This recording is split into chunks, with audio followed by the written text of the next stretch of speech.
বঙ্গবন্ধু শৈশব, কৈশোর, যৌবন সব কিছু কিন্তু আমাদের কাছে, আমরা যারা তার কাছ থেকে দেখেছি কিংবা আমরা আমাদের সিনিয়ররা যারা দেখছে তারা দেখেছে বঙ্গবন্ধুর তিরোধানের পরে আমরা দেখলাম একটা নতুন কর্মকাণ্ডই বাংলাদেশে হওয়া। বাংলাদেশে তখন সবকিছুই একটা নতুন ইতিহাস, নতুনভাবে একটা কিছু লেখার একটা প্রয়াস চলছিল, একটা কর্মকাণ্ড চলছিল। বঙ্গবন্ধুকে বাদ দিয়ে কে একজন ঘোষণা দিলেন, তারই প্রাধান্য নিয়ে তার জয় জয়কার করতে করতে তার একটা ইতিহাস, নতুন ইতিহাস সৃষ্টি করার মানে প্রচেষ্টা নিয়েছিলেন। ইতিহাস কিন্তু কেউ ক্ষমা করেন না।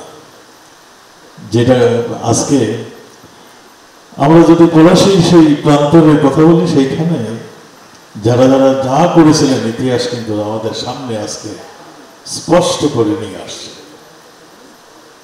বঙ্গবন্ধু আমাদের হৃদয়ে দখল করে নিয়েছেন বলেই যত প্রচেষ্টা হয়েছিল বঙ্গবন্ধুকে ইতিহাস বিকৃতি করে আরেক জায়গায় ঠেলে দেওয়ার জন্য সম্ভব হয়নি, পারেনি, তারা পরাজিত হয়েছে।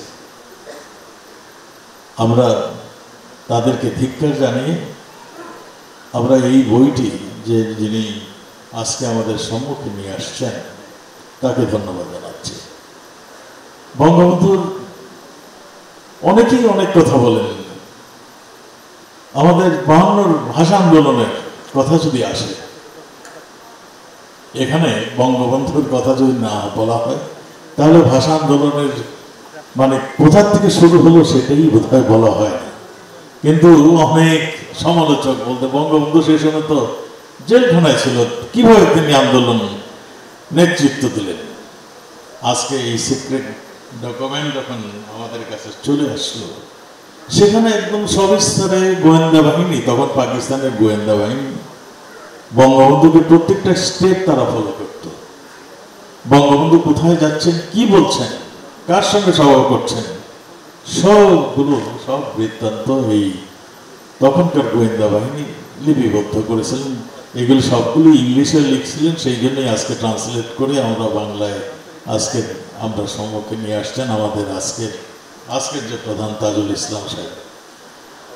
আমরা সেখানে আমরা দেখেছি বঙ্গবন্ধু ভাষা আন্দোলনে জেলখানার ভিতর থেকে কিভাবে তিনি নেতৃত্ব দিয়েছেন।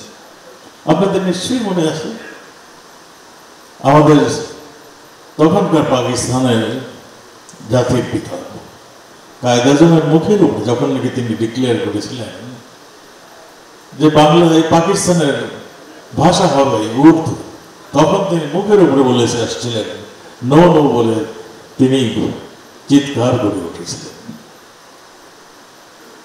সেই বঙ্গবন্ধু ভাষা আন্দোলন থেকে শুরু করে বাংলাদেশের যত আন্দোলন, যত ন্যায়ের জন্য আন্দোলন, অধিকারের জন্য আন্দোলন, স্বাধিকারের জন্য আন্দোলন, সব আন্দোলনের নেতৃত্ব দিয়েছিলেন বঙ্গবন্ধু শেখ মুজিবুর রহমান। বাংলাদেশের বিভিন্ন কারাগারে তিনি 3053 দিন এখানে ছিলেন এবং পাকিস্তানে করে এই লিবারেশনের 26শে মার্চ থেকে আমাদের জানুয়ারি এই পর্যন্ত উনি পাকিস্তান কারাগারে ছিলেন। সবগুলো মিলিয়ে আজকে তিনি কারাগারের দিনটা সবগুলো মিলিয়ে যদি খোলেন তাহলে জীবনের অধিকাংশ সময় তিনি কারাগারে কাটিয়েছিলেন। তা আজকে সেই তাকে যে গোয়েন্দারা সবসময় ফলো করত এবং গোয়েন্দারা তার সম্বন্ধে যে মন্তব্য সে কি করতেন তার একটা মানে ওটাকে বলে ইতিহাস আজকে তুলে ধরেছেন যিনি, তাকে আবারও ধন্যবাদ জানাচ্ছি। আপনি আমাদেরকে দরজাটা খুলে দিয়েছেন বঙ্গবন্ধুর জীবনী এই নিয়ে, সিক্রেট ডকুমেন্ট নিয়ে কাজ করে, এবং আপনার যে ওটাকে সিনেমাটাতে তৈরি করেছেন, ডকুমেন্টারিটা যে তৈরি করেছেন, এটা নিশ্চয়ই সবার হৃদয়ে আঁচ লাগবে, আমি সেই বিশ্বাসই করি। আমি আর কথা না বাড়িয়ে আমরা সেই ডকুমেন্টারি দেখার অপেক্ষায় আমিও রয়েছি আমি আপনাকে আবারও ধন্যবাদ জানাচ্ছি এবং যারা যারা এই অংশ নিয়েছিলেন এই চিত্রটি, এই ডকুমেন্টারিটি নির্মাণের জন্য তাদেরকে ধন্যবাদ, শুভেচ্ছা জানাচ্ছি। এবং আজকে যারা আসছেন আমার এই ইনাকে উৎসাহ দেওয়ার জন্য তাদেরকে ধন্যবাদ জানিয়ে আমি শেষ করছি। আপনারা ভালো থাকবেন। জয় বাংলা, জয় বঙ্গবন্ধু, বাংলাদেশ চিরজীবী হোক।